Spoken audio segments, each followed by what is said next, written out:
জাহান্নামের আগুন সহ্য করার মতো ক্ষমতা নাই।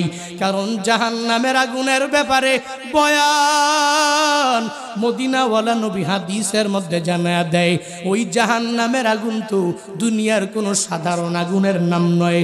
নবী বলেন, ও কিদা আলান্নার আলফাসানাতিন হাত্তা ইবিয়াদ্দত সুম্মা উকিদা আলাইহা আলফাসানাতিন হাত্তা ইহমাররাত সুম্মা উকিদা আলাইহা আলফাসানাতিন হাত্তা ইসওয়াদ্দাত ফাহিয়া সাউদাউ মুসলিমা।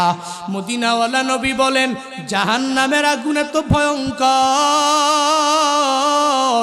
আল্লাহ সব গজবের ফিরিস্তাদেরকে আদেশ দিয়া দিলেন, হে গজবের ফিরিস্তা, ওই জাহান্নামের আগুনটাকে তোমরা 1000 বছর জ্বালানো শুরু করে দাও।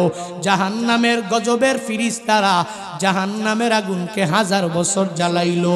নবী বলেন, জ্বালানোর পরে রংটা